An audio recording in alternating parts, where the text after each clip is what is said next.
Et salut, en direct aujourd'hui de Châtellerault et de son magnifique petit lac pour vous faire, comme je l'avais promis, un petit bilan sur la Kawasaki Ninja. Elle a ce week-end atteint la barre des 5000 km. Une barre hautement symbolique qui va donc me permettre de vous donner un avis un petit peu plus pertinent que celui que je vous avais donné au tout début lorsque j'ai créé la chaîne, où la moto avait seulement 1300 km. Aujourd'hui, elle a donc dépassé ses 5000, je la connais donc par cœur. Je suis donc en mesure de vous dire des choses un petit peu plus concrètes et un peu plus pertinentes sur cette belle petite flèche verte. C'est parti. Alors, par quoi je vais commencer? Déjà pour vous dire, en termes de confort, c'est une moto qui m'a confirmé que pour les trajets sprint, enfin, quand je dis trajet sprint, on va dire en dessous des 60 km, avant de faire éventuellement des pauses, eh bien, c'est une moto qui, franchement, malgré sa position de sportive, avec les poignets un petit peu basses qui vous obligent un petit peu à courber le dos, eh ben, globalement ça va. En termes de confort, vous n'êtes vraiment pas mal à l'aise. C'est vraiment lors d'usage prolongé comme celui que j'ai fait ce week-end en allant faire un petit rasso avec des copains du côté de Quimper. Donc Quimper-Saint-Brieuc, je vous laisse regarder la distance, ça fait plus de 150 quoi, donc 150 allées, 150 retours minimum, plus le temps du petit road trip qui était équivalent à 60 km on va dire, donc entre 350 et 400 km fait ce week-end. Bon, c'est vraiment pas une moto qui se débrouille mal, hein. Franchement, j'ai bien apprécié la route à son bord. J'ai pu faire des sessions de plus de 2 heures consécutives dessus. Et ça allait. Bon, c'est plus le lendemain avec les fameuses courbatures des lendemains d'effort, quoi. Mais sinon, pour le reste, niveau confort, je suis très très satisfait, hein. Mon kiné un peu moins. Il me dit que je devrais passer sur une trail ou au pire des cas une roadster pour ce genre de trajet. Il a pas tort. Bon, vu que je cherchais une deuxième moto, comme je l'avais dit dans une autre vidéo, ça va donc être une moto de complément qui viendra rejoindre cette petite Kawet. Mais sinon, pour les trajets sprint, je la garde parce que le confort est suffisant et les trajets sont pas suffisamment longs. Alors, on vous fait un petit tour de la moto pour expliciter mes dires et pour vous dire également ce qui va et ce qui ne va pas. Bon, je mets la clé parce que je vais vous mettre le son du moteur aussi tout à l'heure. Et aussi vous faire un petit relevé vite fait du compteur. Alors, en termes d'ergonomie, de confort, tout ça, bon, j'en ai évoqué. On va parler plus de l'autonomie de la consommation. J'ai fait plusieurs cycles de consommation différents en tapant dedans, en tapant moyennement dedans, avec des trajets un petit peu plus mixtes. Et des trajets où on faisait que de la ville, où on dépassait pas 70 sur les départementales. J'ai ça dans mon coin. Le cycle de consommation, dans le meilleur des cas, peut descendre en dessous des 2,8 au 100. Et dans le pire des cas, ça va pas dépasser 3 litres 1. Donc en fait, que vous tapiez ou non dans le moteur, que vous lâchiez ou non, le cycle de consommation sur un plein entier, bon, vous allez avoir quoi, 1 litre de différence sur une distance de 300 km, selon que vous y allez lentement ou que vous tapiez un petit peu plus comme un bourrin. Donc sachant en plus que vous avez un moteur qui est très très économique, qui une fois que vous le passez en 6e, comme je vous l'avais expliqué la dernière fois, la bride électronique va rentrer en ligne de mire et vous allez être bloqué aux alentours des 9000 à 9500 tours minute avec une vitesse max de 118, sachant qu'à partir de 118 après, vous allez vous prendre une jolie ruade dans l'arrière-train. Et vous allez redescendre à 117. Donc je conseille en termes de vitesse compteur de vous limiter à 115, ce qui est très très largement suffisant. Sachant également que pour son compteur, je dirais en termes de pertinence par rapport à la Vmax du compteur, par rapport à la Vmax d'un indicateur GPS, bon, j'ai testé ça sur plusieurs petits radars pédagogiques. Vous avez grosso modo le compteur de la Ninja qui est, allez, on va dire optimiste de 3-4 km/h grand max.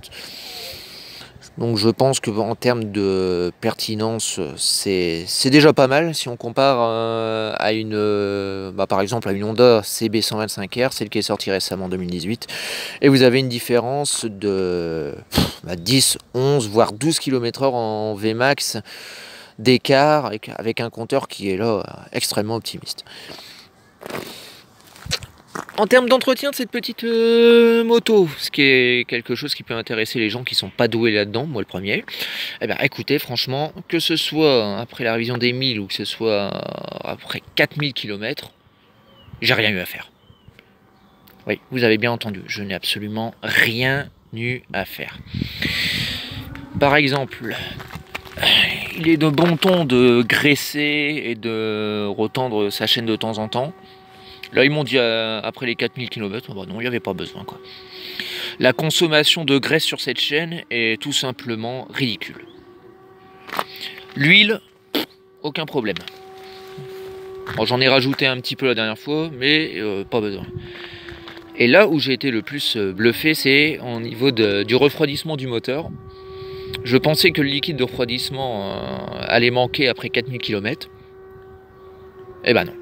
Il ne m'a absolument rien manqué, tout simplement parce que cette petite moto, avec son petit vase d'expansion qui est là pour réguler déjà automatiquement la température du bloc, fait que vous ne consommez pas de liquide de refroidissement. Et quand j'en ai parlé à mon concessionnaire, il m'a clairement dit « Non mais le liquide de refroidissement et tout ça, tu t'en occupes pas. Les révisions, elles sont faites pour ça, tu touches à rien. » Ok, à la limite, ça m'arrange parce que on peut pas dire que... Vous voyez le vase d'expansion, machin, tout ça, c'est joli, mais pour accéder, il est là. Pour y accéder, pour remplir le liquide de refroidissement, en fait, vous devez démonter tout le carénage. Donc, c'est vraiment pas, ça, c'est vraiment pas un truc pratique. Et du coup, c'est déjà un truc en moins à faire. Et le deuxième point qui est aussi intéressant par rapport à cette petite moto, c'est que comme vous n'avez pas besoin d'entretien, du coup ils n'ont même pas estimé que ça valait le coup de lui mettre une béquille centrale. Vous avez donc juste la béquille latérale que vous voyez ici, mais vous voyez clairement pas de béquille centrale. Alors, je vous ai parlé de la consommation, je vais vous parler de l'autonomie aussi vite fait. J'ai déjà fait des cycles de 300 km. Vous avez la jauge qui peut commencer à se mettre à clignoter après, on va dire, entre 230 et 260 km de route. Mais vous avez encore une marge de à peu près 100 km après, quoi. Donc, les 300 km, je les ai déjà fait plusieurs fois, aucun problème. J'ai remis de l'essence dedans, j'ai dû remettre 8-9 grands max, pas plus. Vous avez donc, je pense, en tentant le diable, mais bon, ça je vous conseillerais pas, un cycle d'autonomie de 350 km grand max. Ça sert pas tellement à plus. Ça sert pas tellement de tenter plus. Et honnêtement, je fais des pleins tous les 300 km. C'est nettement plus pratique pour se mémoriser par rapport au compteur. Alors, le compteur, on y va. Justement.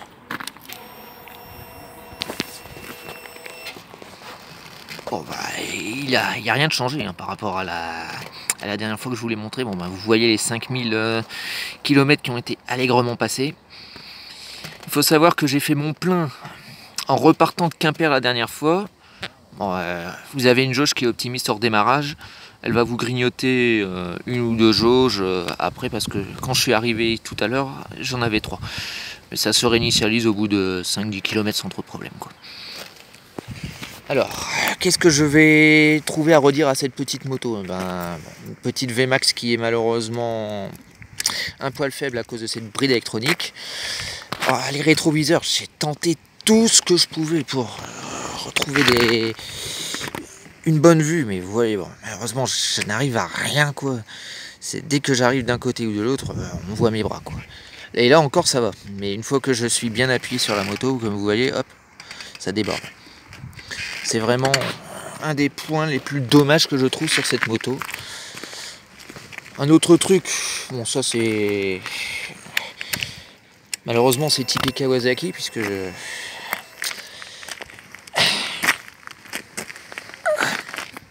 Ouais, vous allez me dire, t'as payé une bécane aux alentours de 5000 € pour avoir une bête ampoule, avec un éclairage qui est vraiment bof. On me l'a dit clairement d'ailleurs sur le Rasso quand je suivais les copains, ah bah on te voit pas des masses. Je trouve ça dommage. Les ampoules pour les clignots, les ampoules pour le phare, c'est vraiment pas terrible. Allez, un petit bonus pour le moteur.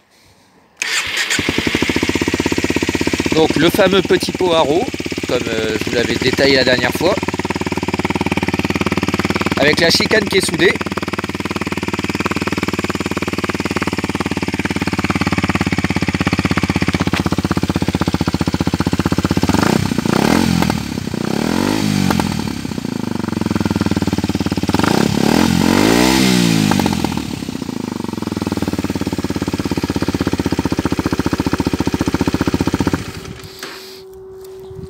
Vous voyez, ça fait largement le boulot. Et il faut savoir que quand vous êtes au frein moteur, vous avez vraiment la sensation d'être suivi par un gros cube. C'est vraiment quelque chose de très agréable sur cette moto. Bon, en termes de look, d'esthétique, la manière dont elle est perçue par les gens, autant vous dire que elle a son succès, hein, surtout auprès des enfants. Le nombre de pouces que je me prends de la part des enfants, je trouve c'est mignon déjà, et puis ça valorise aussi la moto. Puis même sur le rassemblement fait à Mur de Bretagne, où on se connaissait pas tous et on s'intéressait aux motos les uns les autres, et elle a eu sa part de succès, la cocotte. Ça me rend assez fier.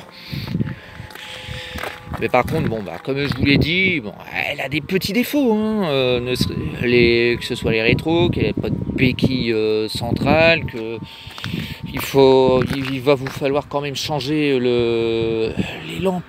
Les lampes, n'importe quoi, les ampoules, parce que de nuit on voit pas grand chose. Mais alors sinon, pour le reste, franchement, je suis ravi de cette moto. Je vais la garder jusqu'à ce qu'elle me lâche. Et est-ce que je vais vous la conseiller comme je vous l'ai conseillé après 1300 km? Ça dépend. Si vous avez des trajets courts qui ne nécessitent pas donc de rester plus de 30 à 45 minutes sur la moto, oui, vous pouvez partir dessus. Ça va vous assurer une moto qui a vraiment de la gueule, qui va faire plaisir à beaucoup de monde. Vous passez au petit pot haro à 440 € pour avoir un son nettement plus sympa et qui vous met plus aussi en sécurité, parce qu'à défaut de vous voir, les gens pourront vous entendre. Les voitures qui m'entendent arriver se rangent. Je trouve ça très sympa. Et sinon, oui, en termes d'assurance, 240 € tout risque pour 13 mois. Vous ferez offrir un mois par votre assurance si tout va bien. Alors, est-ce que je vous ai tout dit? Non, j'ai oublié de vous dire un petit truc, c'est au niveau de la boîte de vitesse. Le truc qui est chiant, les rapports passent très bien. Les rapports sont plutôt bien étagés. Le point mort est extrêmement facile à trouver. Mais là où Kawasaki a fait un joli petit défaut de conception, c'est que dès que vous êtes dans le point mort, vous galérez à en sortir, quoi. Mais sinon, pour le reste, j'ai rien trouvé à redire sur le fonctionnement de la moto. Suspension arrière, un petit peu dure, mais ça va, quoi. C'est pas non plus un bout de bois. Voilà, bon écoutez, après ce petit bilan, il me reste à vous souhaiter une bonne journée. J'ai fait récemment le test d'une KTM Duke qui va rentrer donc en ligne de compte pour déjà pour mon choix d'une deuxième moto, parce que c'est une moto qui m'a énormément surpris. Bon, je vous ai fait une vidéo sur ça, mais la vidéo elle a planté, donc il va falloir que je la refasse. Mais sinon, je pense que c'est un test qui peut aussi vous intéresser. Je vous dis donc, les copains, à très vite. Soyez prudents, équipez-vous et profitez de vos balades, faites-vous plaisir. Allez, à ciao ciao!